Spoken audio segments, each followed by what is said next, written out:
Class 9th student, question में आगे बढ़ते हैं।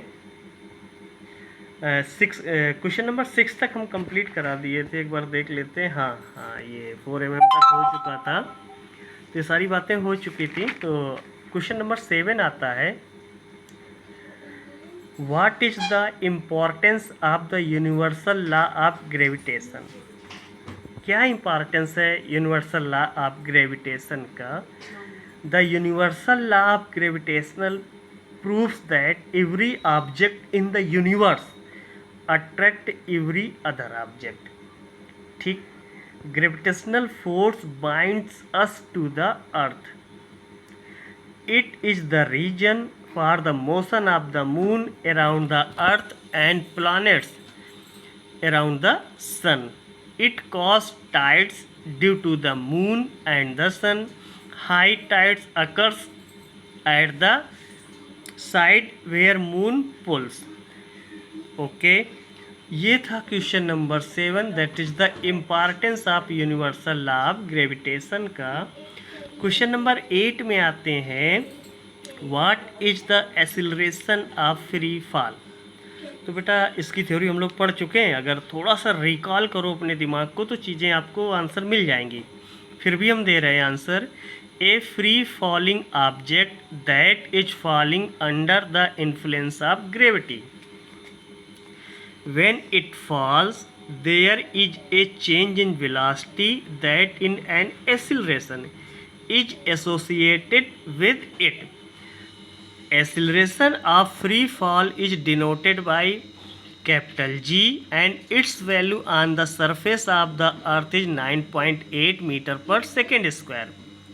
Which is constant for all objects irrespective of their masses. अब क्वेश्चन नंबर बेटा 9 पे आते हैं, what do you call the gravitational force between the earth and object. तो सोल्यूशन पे आते हैं, the weight of an object is the force which with which it is attracted towards the earth. तो question number 9 हो गया बेटा। अब चलते हैं क्वेश्चन नंबर 10th में, Amit buys few grams of gold at the poles as for the instruction of one of his friends. He hands over the same when he meets him at the equator. आगे, will the friend agree with the weight of gold bought? If not, why? Hint, G is greater at the pole than that at the equator. तो ये question आपको समझ में आ गया होगा, इसके विषय में बात करते हैं। Weight of a body on the earth is given by W equal to mg। m क्या है? मास ऑफ द बॉडी है। g क्या है? एक्सीलरेशन ड्यू टू ग्रेविटी है। अर्थ इज, यहाँ देखो काम की आंसर की बात यहाँ से स्टार्ट हो जाती है बेटा। Earth is not a perfect sphere, ठीक है। As the radius of the earth increase from the poles of the equator, the value of g becomes greater at the poles than at the equator. ये बात समझ में आ गई, जी की value change करेगी, पोल्स पे ज़्यादा होगी एज कंपेयर टू इक्वेटर पे, due to unsymmetry of the earth. तो आगे बढ़ते हैं, परफेक्ट स्फीयर ना होने की वजह से ये प्रॉब्लम आ रही है। Since the value of g is greater at the pole than the equator, therefore gold at the equator weight less than at the poles. Okay, बात समझ में आ गई। Hence Amit friends will not agree with the weight of the gold bot.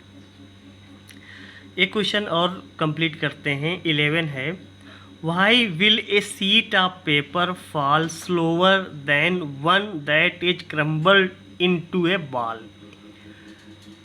When a sheet of paper is crumbled into a ball, then its surface area becomes much lesser than the surface area of the plane flat sheet of the paper. Thus the upward force, ध्यान देना, thus the upward force exerted by air on the sheet is moved as compared to the one ejected on the wall. Hence the sheet fall slower.